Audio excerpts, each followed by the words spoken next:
chers internautes et fidèles du magazine Le Point Silésie. Merci d'être scotché devant vos téléviseurs, vos tablettes et vos téléphones pour suivre votre magazine de tous les dimanches. Nous sommes le 26 février 2023 et la RDC nous exhorte à venir parler.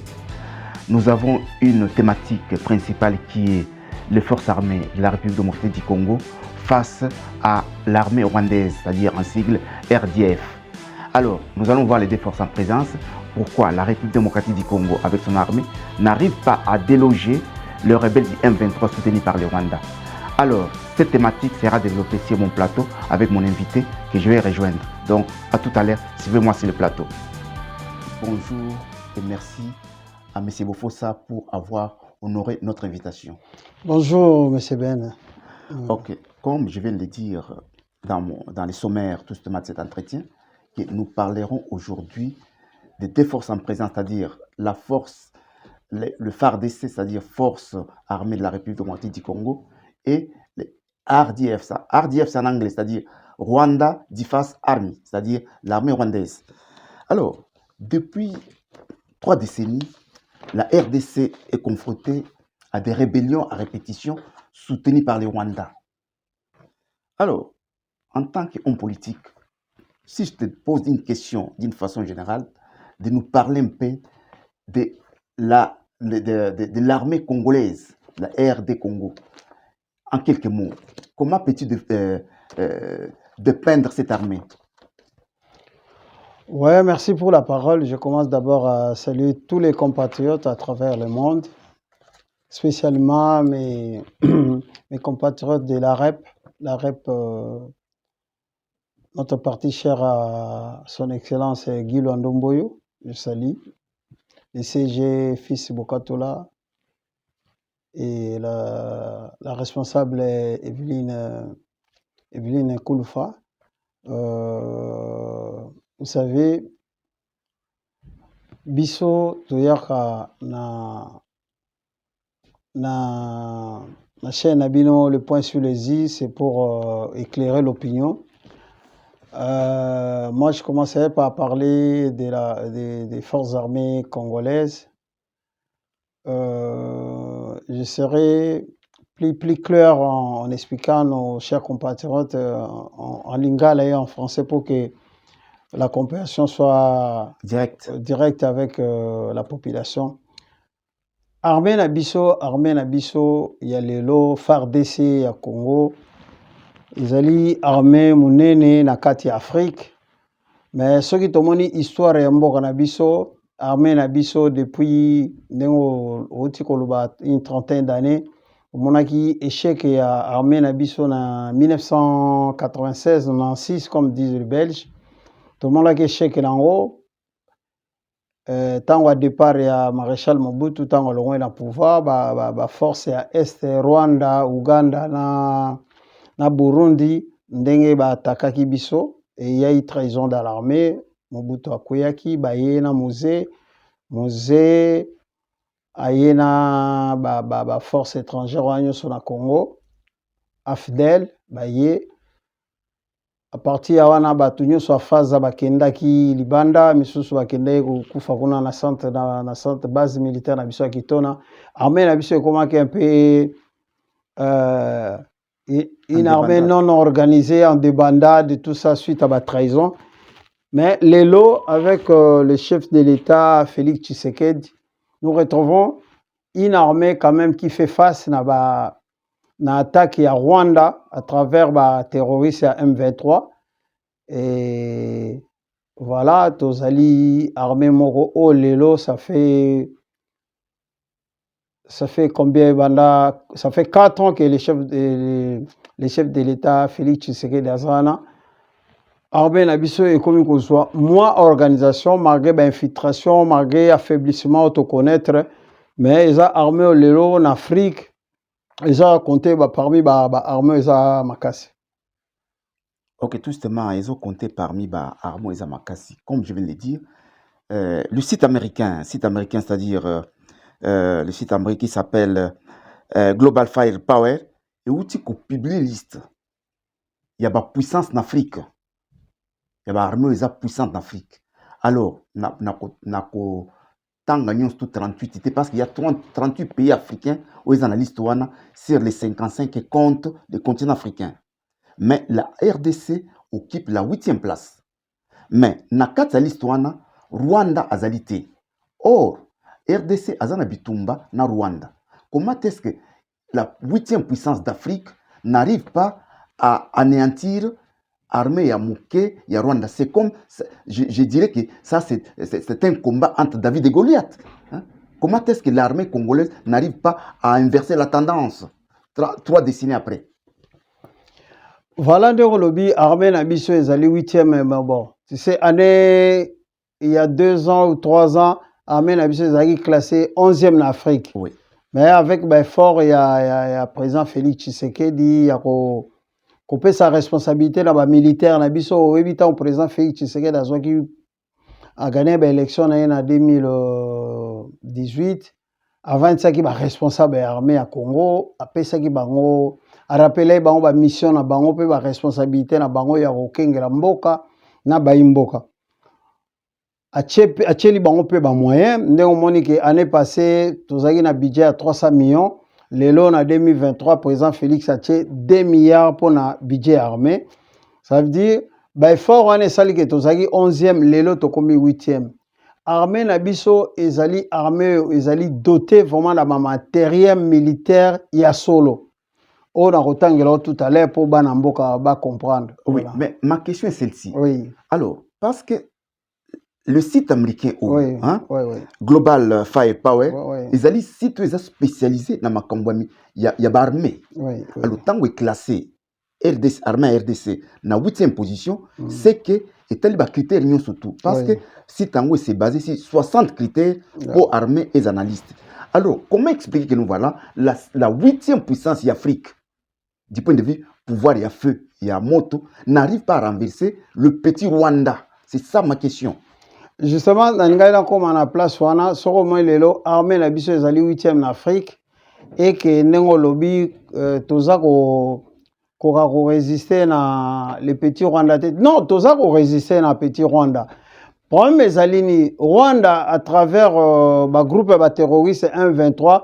Baza ko sala inscription na mboka na biso, baza ko attaquer mboka na biso, bazo botola ba mboka ya mike, mais biso toza na besoin na guerre na Rwanda te. Politique au président na biso azo mener ezali ke tovanda na kimia na ba voisin.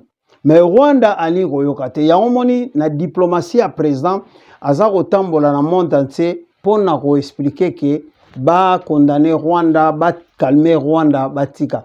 Ezali te ke biso tokoti na guerre moko ouverte na Rwanda et que tozo koka ko dominer Rwanda te.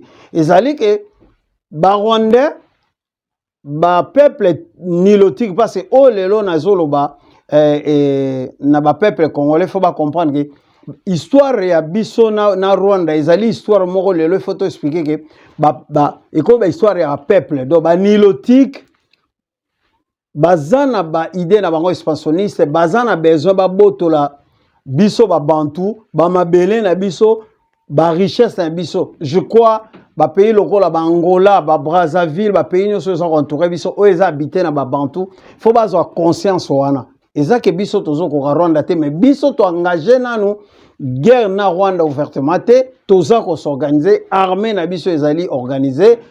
Jusque-là, présence au Mimananu, Makambuka na niveau diplomatique, yango zomona toza na position ana. Ça veut dire armée na biso za faiblité mais toza no ko engager guerre te toza na terrain moko diplomatique, yango moni makambezo ezana ndenge ezali boy. Alors, est-ce que mon techno voilà wana ezali stratégie à l'acheter? Comment voulez-vous que banano bazo boma bango et pas voisin? Alors yo le voilà ngana ko réagir té donc ndeka ko sola. Et pourquoi pas ne pas utiliser la politique au banglais bazo benga fight and talk, c'est-à-dire vous a ko bunda, vous a pe koloba. Pourquoi ne pas ko utiliser politique wana té? Fight and talk. Non mais justement avec tout ce qu'on a connu na entrée à AFDL en 1996 et que lelo total une histoire na biso makambeleka na 2009 makambeleka na 2012 ba brassage ya na armée congolaise l'autre on appelait comment? Il y a brassage, il y a brassage na mixage. Na mixage ndeko rwandais mingi o ba ya na Congo ono ya ba congolais ou na ba multiple rébellion ba kota na armée na biso. Il y a tellement infiltration dans l'armée na biso à Congo que tous en ont besoin ya ko engager guerre dans ba rwandais parce que ba infiltrant tellement armée na biso pendant une vingtaine d'années et qu'il faut ko réorganiser armée avant ko engager vraiment une guerre et puis qu'on a ba preuve qu'on mobiliser un peu communauté internationale pour na kaya makambo Rwanda zo sa na Congo avant ya ko s'engager parce que c'est plus prudent et c'est plus intelligent la politique au présent au mené.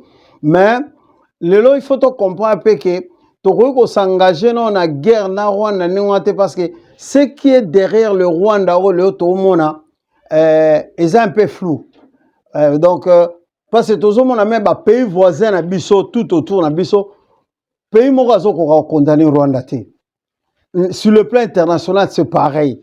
Donc c'est comme s'il y a un complot international contre le Congo et bazo pousser ka Rwanda continuer à provoquer Congo parce que ceux qui biso tobito s'engager na guerre mona Rwanda on dirait makamuso robima. Il y a un moni président na biso azali prudent aza ko lingana ko engager guerre ya munene na mboka na muke Rwanda té parce que so moni par exemple effectif na armée na biso toza déjà quand on voit les deux présences les deux forces en présence les deux forces en présence au moins net biso toza un effectif il y a 150 militaires 150 000 militaires toza même 140 000 militaires au bazar actifs et toza na 10 000 militaires au bazali ba paramilitaires qu'on peut faire appel à eux quand vraiment la situation est débordée. C'est-à-dire des réservistes. Ouais, des réservistes. Oui. Et Rwanda, contrairement à Biso Bazana, effectif, il y a 33 000 militaires, dont 25 Bazali actifs, 25 000 Bazali actifs et 8 000 étiqualeurs Bazali réservistes. Aujourd'hui, on a déjà que ce qui tient la balance, Rwanda côté na Congo. C'est vraiment David et Goliath. David et Goliath. Il y a un moment où vu l'infiltration to connaître na mboka na biso ya to biso to pesa toujours conseil na président parce que au moins dernièrement il y a au moins 6 officiers ou 7 batika qui armée na biso baké na bango na M23 ça veut dire ce qui veut dire que na armée na biso tilelo toza toujours na faiblesse on a parce que trahison eza makasi parce que élément mingi baza na armée na biso baza na bango ba rwandais donc ça veut dire armée a n'engwana to engager on a guerre ma monter ya biso to pesaki ba compatriotes congolais nde tozo bunda toujours to pesaki makanisi na président na biso na gouvernement ya ko recruter plus ba jeunes na Congo parce que so boza infiltré au moins net armée na biso na 150 000 hommes ceux qui toza na population ya 100 millions ceux qui au moins armée na biso to recruter ba jeunes to comme au moins 1 million d'effectifs dans le Congo comme armée, parce que le président a un budget à 2 milliards. Ceux qui ont recruté au moins 500 000 hommes. Au moins, ils ont infiltré dans l'armée à Congo comme un mouké. Donc, donc, la solution, il faut plus de recrutement de jeunes congolais, parce que tous appels à centre de formation qui est énuméré tout à l'heure, comme armée infiltration comme un mouké. Et tu as engagé la guerre, il y a défendre ma belle na biso. Alors, excusez-moi, j'ai une question à poser. Donc, l'infiltration ne doit pas être une esquisse à tout moment. Nous sommes infiltrés. Mais la République démocratique du Congo a un service militaire qu'on appelle DEMIAP. Rôle de DEMIAP est ani pour détecter les infiltrés. Parce que comme esquisse, à tout moment, nous sommes infiltrés. Mais finalement... Non, mais biso na Congo... Rôle de DEMIAP est ani. Voilà, biso na Congo, tout ça, problème. Même à niveau de service de renseignement militaire, na biso, infiltré bazali. Même dans le gouvernement, mais justement c'est ça. Le problème que solution na biso na Congo est alini. Nous devons nous mettre ensemble. C'est ce qui manque aux Congolais. Mais qu'est-ce qui empêche? Pourquoi mais justement c'est cette manque de patriotisme et en gros Congolais. Quand on a Congo, la force de sécurité na biso militaire et civil, tous infiltrés. Na niveau du parlement na biso, il y a des députés qui travaille avec l'adversaire Nabiso, député, au bazo travailler na baza membre même il y a M23 bazali, même na niveau à Sénat Nabiso, ça veut dire toza infiltré tina sommet de l'État.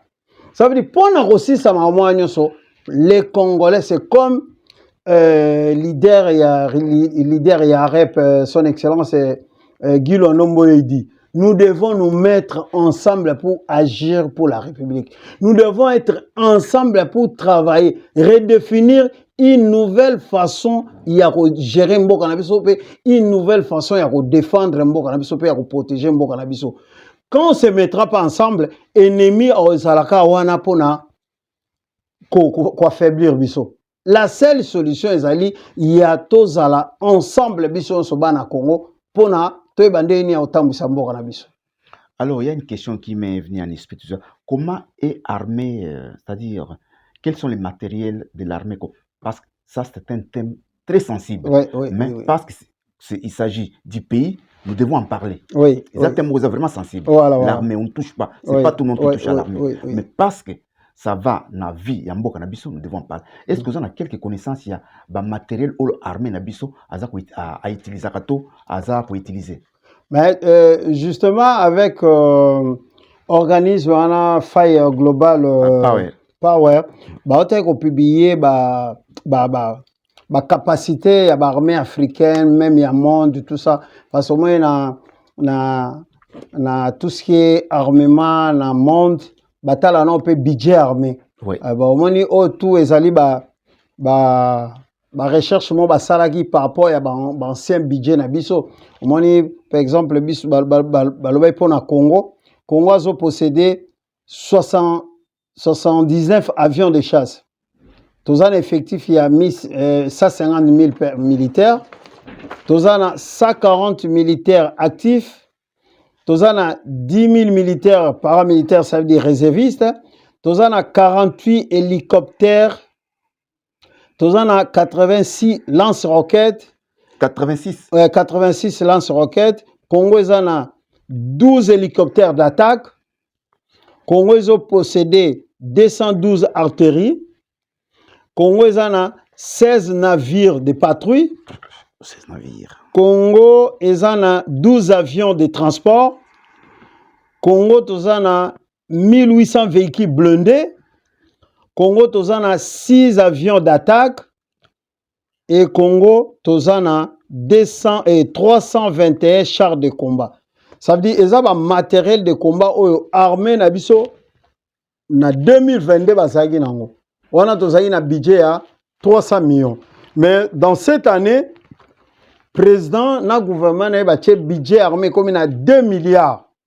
Ça veut dire touti na niveau des Nations Unies, ba outi ko lever biso embargo militaire. Donc actuellement le Congo peut acheter grosso modo armes nyonso yango elingi ezali sur le plan militaire. Donc toza déjà pays moko na sûr dans 1 an ou 2 ans Togo qu'on rejoint l'Égypte en la première position. Mais président Jimmy, dans tout ce que tu viens d'énumérer, ça s'est joué avec toute une nation. 79, qu'est-ce que 79 quoi? Avions de chasse. Mais ça c'est un pays comme la RDC avec une superficie de 2 345 000 km², seulement 79 avions de chasse. Mais ça c'est joué avec tout un peuple. Non mais justement c'est le président Félix 12 hélicoptères. Voilà. Mais justement, toutes ces histoires que tu as énumérées, Congolais, ça c'est exposer le pays. Ça c'est exposer le pays en danger. Ça veut dire que biloko nyonso ba matériel nyonso to loba eza biloko président Félix a hérité de 18 ans de gestion et ancien président. Ça veut dire si le plan militaire biloko président Félix a coûté yango. Mais le soko moni le président budget zali budget on va parler il y a 300 millions. Mais le temps président Félix a dit budget armé et comme il a 2 milliards, ça veut dire multiplions je crois fois 6 ou 7. Ça veut dire avec budget, bonjour. Avec budget, il y a 2 milliards, je crois que au lieu de 79 avions de chasse, peut-être au commandant 500, 600 avions de chasse. Ça veut dire que Congo et aux Alamena équipés vraiment comme une grande nation tels qu'on les prononce. Ça veut dire Congo aux Alessos, on a aventure. Et même effectif, il y a 150 000 militaires. Pays avec 100 millions d'habitants, normalement, il faut qu'on attend 500 000 militaires ou moins 1 million de militaires. Ça veut dire que tous ces données-là sont à améliorer dans l'avenir. Voilà. Alors, toutes ces données, sont à améliorer dans l'avenir. Oui. Alors, je reviens à la première question que je t'ai posée. 3 décennies après, l'armée congolaise peine à déloger des multiples rébellions soutenues par les Rwandais. Oui. Alors, la grande question, est-ce que le manque de stratégie ou de technique, qu'est-ce qui fait que nous voilà, l'armée congolaise, bien que dépourvue de moyens, n'arrive pas à déloger un groupe de 3000 Rwandais qui veulent s'accaparer d'une partie de notre territoire? Ouais, je sais qu'en tant qu'un vrai Congolais, quand je dis pourquoi, avec tout ce qu'on a comme matériel et effectif, toujours qu'on a délogé quelques 3000 militaires rwandais, terroristes rwandais dans le territoire, il y a un azo biso awa. Il y a avant-hier, on avait à force FARDC bazwa qui ville moko, on appelle ça comment? Kichanga. Meshak, oui. Meshak. Tozwa qui ville, moi petite province wana, localité wana, mais ba force armée congolaise, ba FARDC même so ba qui surpris que tozuti ko zombo kango lelo toza dimanche, tozwa ki mboko je crois mardi, mais jeudi na butu mboko ngo ko ilisusu na maboko ya ba rebelle wana ba terroriste rwandais. Ça veut dire village mobimana ndenge ba récupérer kango ezaki habité na batuti. Batuti wana to nombo ba nombo na ba civil na butu wana baluki ba militaire bango mo ba botoli mboka. Ça veut dire armée na biso siko pona éviter effusion ça ya koboma batu mingi, armée na biso ça qui repli etiki mboka na. Ça veut dire toza na problème on yebisa onde kolanga ezali ya batu tant ba infiltrer bino pendant 28 ans. Ça veut dire ba kota na ba mboka na bino, ça veut dire bozo bunda na ba ennemi moko invisible o baza na kana bino. Ça veut dire ezo ça armée na biso neti double triple travail dans 5 travail bobo toni mboko lelo lobi ba trahir bino parce que na wani toza na ba M23 même na parlement, toza na M23 même na sénat, toza na M23 même na présidence. Na ina pe ce exemple moko pour comprendre que mboka na biso ndeni tozali infiltré. Il y a un voyage privé salamaki ya président burundais. Président burundais ya na Congo sans même bato baeba. Ouais. A quitté l'aéroport Anjili, a yeti na présidence, a kuta na président Fachi Basolo lititi, makamutango esili, a zongi dans l'aéroport azu avion zongi na Bujumbura. Mais na tongo nango, photo na yena président na biso ezali dans maboko ya Kagame.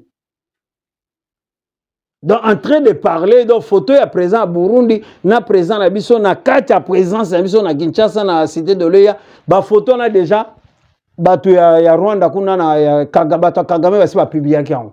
Ça veut dire au moins à niveau nini ba Rwandais ba tuti ba infiltra biso Congo. Ça veut dire même na présidence na biso il y a des gens qui travaillent pour na Rwanda. Oui. Ça veut dire et loko wana lelo fait interpeller biso ba Congolais. En plus on a na loba bitumba ya Rwanda na Congo ezapo na président Félix Tshisekedi. Ba Congolais tout, ba Bantu tout ya Afrique faut ba ke bitumba ba tutsi ba nilotiki bazo sala biso na Congo, bazo sala mpona Afrique centrale momba. Po lelo so ba botoli Congo lobi ba luka ba botola Angola. So ba botoli Congo ba luka ba botola Brazzaville. Nous sommes tous de tutsi. Ba to ba nilotiki ba uta na Éthiopie ba kita ti ba ye na Rwanda. Rwanda ezaka habité na ba Hutu, ba Bantu lo roi biso. Ba tutsi bazalante mais tala lelo bakomi koloba ke James Kabarebe avant pe na télé azoloba Goma na nyonso eza biso ba tutsi mais tango Goma ezalaka na biso to ba sédentaire biso toza to vanda kana esika mo biso to ba nomade ta ba bantu ce ne sont pas des nomades. Oui, donc, voilà. Okay, donc Nous allons revenir tout de suite sur l'effectif. Je ne sais pas si vous avez des données sur l'effectif de l'armée rwandaise. Voilà, l'armée rwandaise. On reviendra. Ouais. Alors, Naza, pour revenir on a montré dans tout. Oui. Parce que tu parles toujours de l'infiltration. Oui. Alors, qu'est-ce qu'on fait maintenant? Parce que nous sommes infiltrés, on fait quoi? Quelle est la solution? Non, mais justement, c'est ça, c'est que moi, j'étais en train de dire ici. Beaucoup de Congolais, non, mais c'est ça que je vais t'expliquer. Beaucoup de Congolais, le même bazar la diaspora partout. Excusez-moi. Oui. Ce n'est pas aussi que nous Sénégalais pour aider toutes ces infiltrations. Non. Mais qu'est-ce qu'on fait donc? C'est ça. Mais qu'est-ce qu'on fait? C'est ce qu'on demande au gouvernement de Kinshasa. Il y a pas récupéré biso ba jeune biso moko na Congo, na Équateur, na Kivu, na Katanga, ba recruter ba jeune, ba former parce que nous avons des centres de formation. Biso Congo, toza doté na ba centre de formation où eko former parce que pour former d'après un expert Mathieu Lunganalanda qui est na chaîne Mo Congo France, pour former un militaire complet, ça demande juste 6 mois. Ou soit une spécialisation, ça peut aller jusqu'à 9 mois. Un militaire complet qui est déjà bundi bitum. Tous en moins 4 à 5 centres de formation au Congo. Ce qu'on demande au gouvernement d'arrêter ou non, to ben si ba force à EAC, ba Kenya ba yaki na Congo ba bi ba bundata. Ba Uganda ba zakadia na Congo. Est-ce que wapi place ba Uganda ba bundela biso? Bango kutu ba edaki armée rwanda ba M23 na ba tout ba terroriste tout ça ba boto la biso mbogoni. Bunagana. Ça veut dire solution tozo proposer yozo tout ngai eza tozo ibsana chef de l'état président Félix Tshisekedi na gouvernement na ba continuer recrutement ya ba congolais na armée toza na ba centre de formation que j'ai cité tout à l'heure ba former ba jeunes militaires congolais to s'organiser pour na to bengana ba terroristes wana na sol na biso mais parce que avant hier il y a 3 jours j'ai vu notre général Chico le chef des opérations na est kuna lobby avec Oyazomona comme budget au présent avec tout ce qu'ils font comme effort il y a pour recruter ba jeunes pour gagner guerre wana ya Rwanda. C'est pas de la théorie? Non, c'est pas de la théorie parce que c'est sérieux ce qui se passe maintenant. Il faut recruter les jeunes, il faut compter la force à Bissomo. Parce que faire des saisons bundasiko, yemoko, ba soda et assez ba yawana. Ba bundakala. Ba ngote esoki o militaire Kenya mo akufi non, o militaire moko ya Soudan d'ici ba non, batona to bazonga.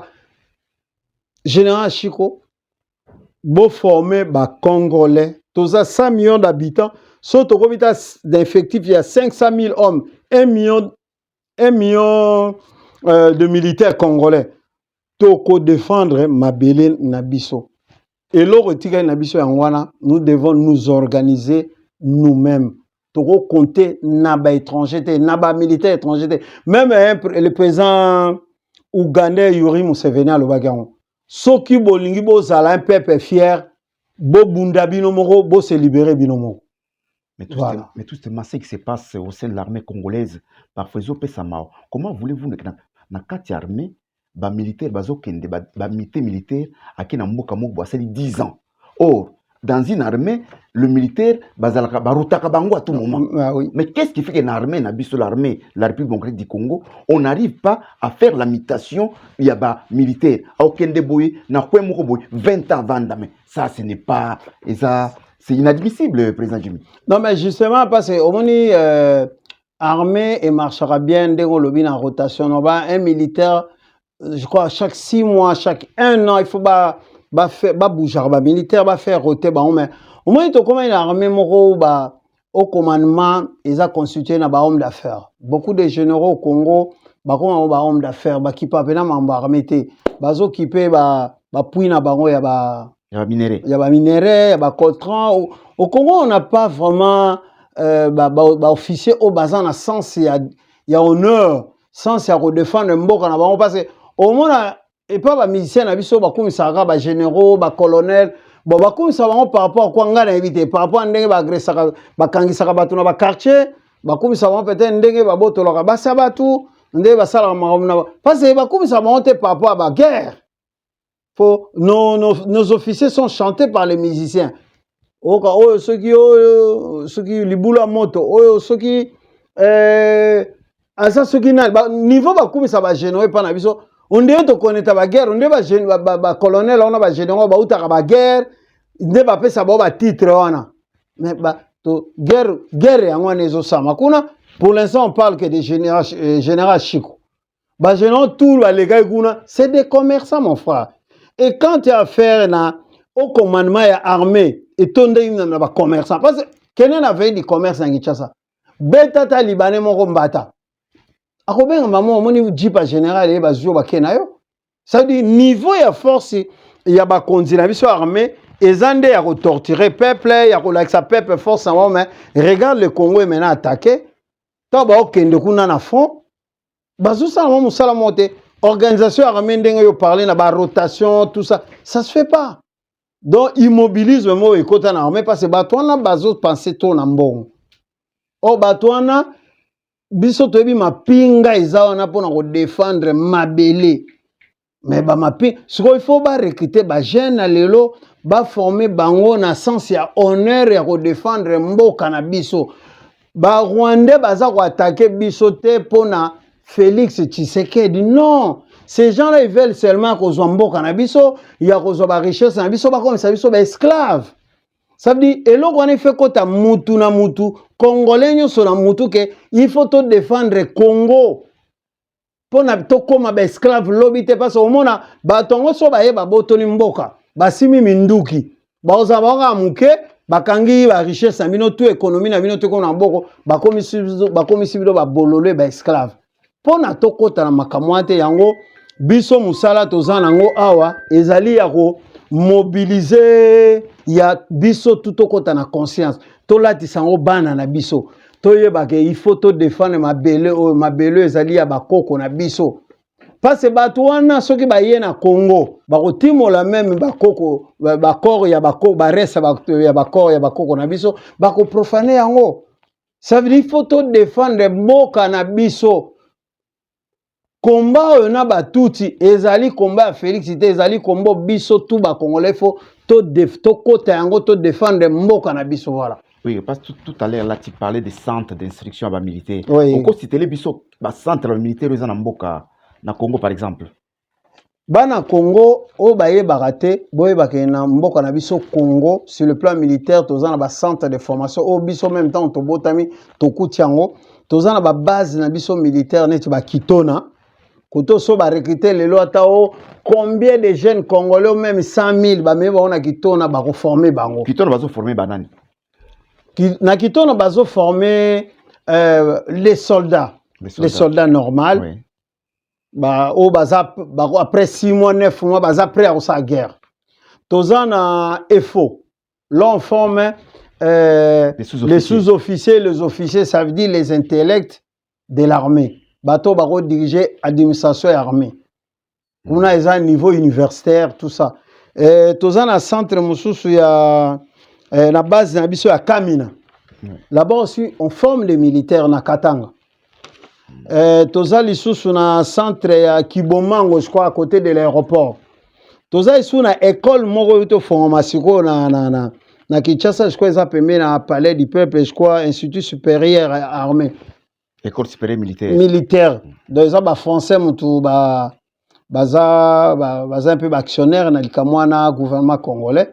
Ça veut dire toza déjà na ba place au lelo 4 à 5 places au bazo formé na ba intellectuel militaire ba sous-officier na ba officier na ba soldat normal toza na ba centre wana toza pe na ba instructeur oyo ya kala o to lobai na émission le kakike toza na ba phase ba phase ba ancien militaire ya non je te posais une question sur ba phase voilà au beau centre ya Kotakoli voilà okay. Centre toza pe na centre nous là on forme des militaires qui sont prêts à faire la guerre na Kotakoli na Équateur je crois c'est vers Ubangi là-bas voilà toza au moins na 5 centres au moins na Congo pour un grand pays toi on a 5 centres de formation on peut former même 1 million de militaires congolais.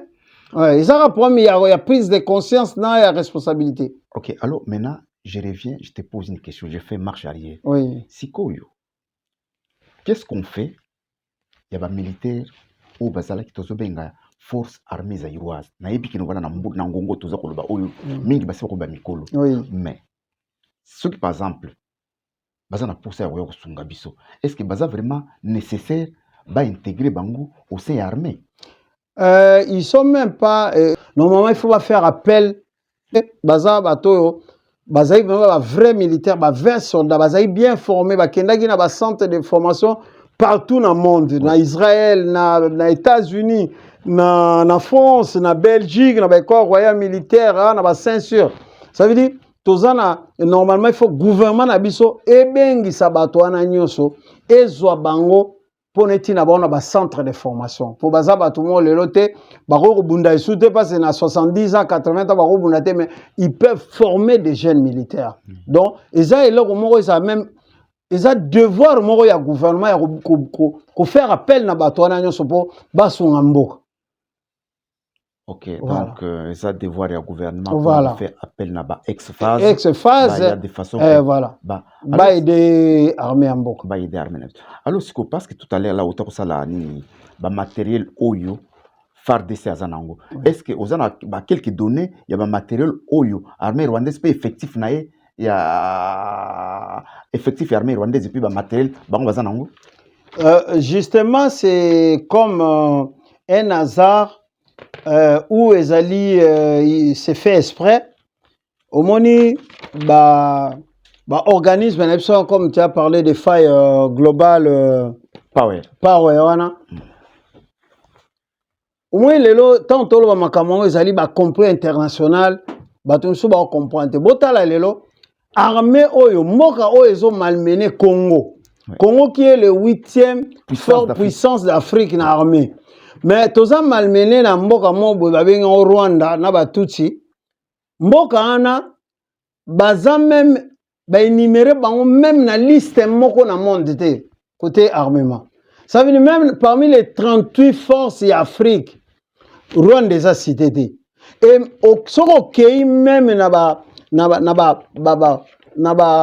recherche, OK na ba recherche sur le plan militaire na ba grand livre na ba grand site. Et l'euro moko batie pour na Rwanda des athées. À part qu'effectivement il y a 33 000 militaires. Ça veut dire au moins que il faut se poser la question parce que c'est un truc de fou que armée baza même pas cité 38e en Afrique mais comment bazo malmener un grand éléphant comme la RDC pour comprendre que ezali makamoko ya ba complot international, les multinationales, les gens balingi ba minerais à Congo. Bato balingi diamant à Congo, or ya Congo, miyibi wana tout ya monde, baza derrière ba kabal wana. Parce que ça veut dire ndenge olobai tout à l'heure, ça veut dire David et Goliath. Ça veut dire David et Goliath coûte bien. Donc son bâti RDC awa, même si tu na superficie, RDC toza na 3 millions 340 2 millions 345 2 millions 345 000 km². Mais son Rwanda baza 26 000 km². Ça veut dire ezaneti nakolo bande ezaneti via Lubumbashi ou bien ville à Lubumbashi ezobundisa Congo. Ça veut dire eza même pas moyen de comparer ça. Mais pour comprendre que le loke ezali complot international et biso ba congolais tous à la kaka organiser tous à la déterminer à cause ensemble pour na to si c'est lokwana. Et bande kona biso to bazo sa politique na Congo babima na makama ba M23 na passé baza ba complice parce que tous ces gens là baza le koso mbongo ba commerçant bango pe baza na est kuna. Voilà. OK, donc je tiens à rappeler ici que donc voilà le Global Firepower. Eza site moko ya ba américain ou eza spécialisé na kotanga ba armée na monde. Alors ndenge na kotay koloba awa et outi ko publier liste na bango il y a 2023 exactement le 9 janvier 2023 au liste. Alors na liste wana exact 38 pays africains mais ngana ko les 10 premiers pays, les 10 premières puissances d'Afrique aux forces d'Afrique. Donc na première position c'est Égypte. Égypte suivi d'Algérie. Algérie est en deuxième position, Afrique du Sud est en troisième position, Nigeria est en quatrième position, 5e position, je ne sais pas. Éthiopie, je crois. Non, Éthiopie na 5e position, Angola est en 6e position, Maroc est en 7e position, RDC est en 8e position, Tunisie est en 9e position, et puis Soudan est au 10e position. Alors, 8e puissance Afrique, du point de vue militaire. Ils ont malmené, ils n'ont même pas na liste, parce que l'Afrique compte 55 pays. Alors, na liste, il y a 38 pays d'Afrique, où il y a Makassi. Mais Rwanda a même na quantité. Alors, le président Jimmy m'apporte à Zoï Psangaï que nous voilà, ils ont infiltration. Mais Besquiz infiltration, donc, depuis Félix est au pouvoir, ça fait 3 ans. Mais ils ont quand même, ils ont faute, il y a homme politique congolais. En tout cas, vous devez voir votre politique, président Jimmy. Non, mais justement, na Congo, il y a un tosolo. Na Congo, au moins même makamonyo so biso to beta li solo ya armée. Au moins biso nga par exemple ngai devoir na ngai amour na Congo, musa na ngo na osala yango. Je dénonce, j'explique à la population, j'apporte des éclaircissements na makambu ya Congo. Mais au moins na Congo, ba politiciens bazali ebele. Luka moko oyo komona ye pena na TV aye ko expliquer yo makambo oyo. Bazalaka te parce baza bato balingi ba internet na bango na mbongo ya Congo mais balingaka na bango Congo te. Ça veut dire ils aiment pas le peuple congolais. Tala ba politicien Congo makambo te ezoleka na est. Politicien congolais moko te alekaka na information pour à condamner makambo Rwanda zo sala. Pour condamner même que ba défection ezosama na armée congolaise. Au moins na 6 colonels, 6 généraux, ba longwe na armée na biso, ba kena ba on a M23, ba zongi na bango Rwanda. Mais c'est Kagame, chef d'état-major na e, ba zo sala ba déclaration sur le Congo. Est-ce que Somoni, oh monseigneur Ambon, oh monsieur Fayoulou, oh monsieur Muzitu, oh monsieur Katumbi, est-ce que Somoni politicien ni ya congolais azo répondre Kagame? Personne. Yo somoni politicien ya Congo tangu James Kabare basali azui ba journaliste amindela avant ti bango akene université mo azui bango bomoni Goma Kivu wana ba Bukavu wana ezali mabele na biso ba Rwandais. Osomona politicien nani yango a Congo ase aleki a répondre bango. Non, silence radio. Même en poto so bandi ko loba makambu ya ba Rwandais ou loba makambu ya Congo défendre Congo, il y a même des amis qui t'appellent, ils te disent non au moins makamana koko tango te. Ça veut dire c'est comme si batu balingi totika Congo et comme nango ya Rwanda. On dirait complicité moko eza na Kinshasa et ba Congolais mingi pe ba kota na état d'esprit wana ke boloba te parce bako boma batu boloba te même mboka na bino moko soki bolobi te siko botika ba nani ba ndolobela ngo. Parce que Batou na Congo, bazaka fier, avant l'oba, il faut foutre mbo. Avant l'oba makambo, il faut pas corrompre bango. Donc bazana on a fierté à défendre mbo na bango te. Tous ces gens là bazana Kinshasa. Bazana fierté te. Bango fierté bango ezali ba corrompre bango na bapaya ba ya na mboka na bino, bazombo mengo ya mboka na bino, ba koma ko corrompre bino o monaki ba ancien président nigérien Obasanjo azo tuna Mese Chibanda. Est-ce que Makando yozo signé? Est-ce que Ozoeba Makambo yozo signé pour na Congo? Est-ce que Makambo yozo signé awa? Ozoeba Makambo ni ekoye la mboka na bino lobi? Chibanda ndibina pas so ine mbongo. Mais lelo ba Chibanda na ba signa ba mikanda na 2012 na 2009 bateka na ba Congo et lelo c'est le président Fachi qui paye tout. Oh non, Fachi a teka Congo bueno. Les gens ils aiment même pas parler ba Chibanda basala. Voilà, c'est ça le problème qui se passe dans Congo de Konangai. Ok, donc nous acheminons lentement mais sûrement vers la fin de notre entretien. Alors j'aimerais cette fois-ci répondre que tu puisses répondre un peu rapidement dans ma question. Alors tout récemment il y a eu la sortie médiatique, il y a Corneille Nangaa Ouazzala qui est ancien président à CENI. À Salaki sortie médiatique naïe et puis alors lui en tant que politique analyse de les années à sortie médiatique naïe. Ouais mais bon moni ba Corneille Nangaa baza bato na solo ba toujours bazo sunga mboka te abimi a lobby d'abord que aza candidat à la présidence, c'est bien il a droit na aza congolais mais tant a lobby que hier azala qui tant ba accord politique et salamaki entre président Félix Tshisekedi na ancien président. Bon, il y a Zala qui wana sko alinga expliquer biso ba congolais nini. Na ba accord wana e signamaki entre président Félix Tshisekedi na ancien président. Yé aleka suna télé expliquer biso parce que aza un peu ambigu. Oh, j'étais là au premier loge, n'ai pas accord wana signamaki bon. Alinga expliquer biso nini. Parce qu'à l'époque, moi, je savais que Batutu avait une intention que ce qui président Félix a commis président, Mbalamoro a kangisa l'ancien président dans le groupe tout bateau FCC. Mais président Félix, tu sais que dans un moto a respecté la loi, c'est un démocrate. Quand on mis président, a lobby que Batumi Bakamaka, le président Félix a lobby il a fouillé dans le passé. Mais est-ce que le président Félix, tu sais que dans la justice? Non. Certains politiciens peuvent faire une déclaration, non, moi je ne fournirais pas dans le passé. Mais le président Félix ne remplace pas les lois à Congo. Dans le Congo, tant que comme on a la loi, tout a été déjà arrangé. La poursuite est ancien président. Actuellement, il a possibilité. Il faut parlement dans chambre haute, dans chambre basse, je crois 3/3 pour ne pas poursuivre un ancien président. Tout ça. Et là, on a lancé à la bateau Corneille Nanga, aider Congo, baza bateau gérer Congo, aider Congo na bon sens. Ça veut dire, là, ça bolingo na on a Congo et pas un peuple.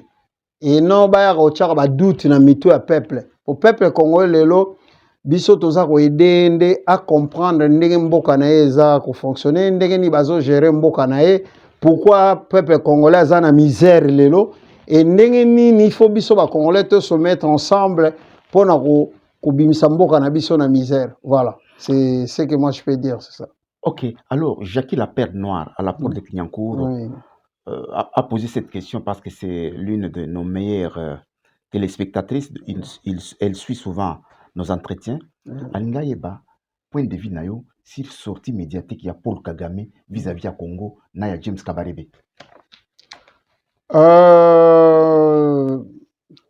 Maman Jackie la Perle Noire n'a pas répondre boy. Omoni Paul Kagame na James Kabarebe bazaka kaba ngana benga ba miyibi omoni batoyo babotami bakuta éducation déjà na communauté na bango ya koyiba mabele ya batu koyiba ba richesse ya batu. Onyo sozo sala bango lelo ezali ka mutema mabe et ba komi mal à l'aise. Omoni soki lelo bango bazo soutenir même pas mais armée na bango ezali na mboka na biso. Jusque là biso tozo déclencher présence au déclencher guerre contre monté. Pour présence au like na azola saka na monde entier ke botala miyibi ona baza koya koyiba biloko epananga bazo boma bandeko na po ba koyiba. Bango éducation na bango ezali vol na kozwa par la force biloko ya bato arrogance wana. Paul Kagame il faut ayoka soni tango nyoso tango azobeta masolo ya Congo tango azoloba ko ba FDLR baza na Congo boyina boyme ayebi dans le passé que biso ba congolais toyebi ndenge ni force armée rwandaise ayaki na Congo ndenge tambola na Congo mba ndenge eluka ba FDLR nde ba boma ba FDLR biso tout toyebaka mwana nande ba se victimisaka o biso génocide esalama kuna toyebi ba biloko wana tout. Donc Monsieur Kagame conseil nga personnellement na OPC ezali ya en tant qu'autorité à la mukana tongo a pensaka na mboka na ye ndenge ni akoyede population na ye nga na ko conseiller a tika un peu ko lota Congo eza ye te pe ko tikalaka jamais kozala ye. Donc biso to ko s'organiser kaka et ko zana ngo temps mais Kagame ayebaka un jour Congo et ko zongisa guerre eza na Congo, place Outa et pas na Rwanda. Voilà. Ok, chers amis internautes, nous sommes vers la fin de notre entretien. Alors, un dernier mot avant que je puisse clôturer cet entretien. À vous la parole, Président Jimmy. Ouais, dernier mot, je salue toute ma famille, je salue mes amis, Charles, Bamigno, Sotozana, Baron, Lelo, na Arep, fils Bokatola, on peut ça, Banderonio, il y a chaîne Nabino Ao et pas papa Edino Image, papa Willy Bambote, voilà. regarde toujours dans les points sur les pour éclairer l'opinion. Merci. Ok, donc, chers amis internautes, nous voici à la fin de notre entretien. En tout cas, la thématique d'aujourd'hui était vraiment sensible. C'était le désarmé, c'est-à-dire l'armée congolaise et l'armée rwandaise. On a essayé un peu d'expliquer la puissance de feu de l'armée congolaise par rapport à l'armée rwandaise. J'espère vous retrouver prochainement dans un nouveau numéro. Cela dit, portez-vous bien et à la prochaine. Ciao.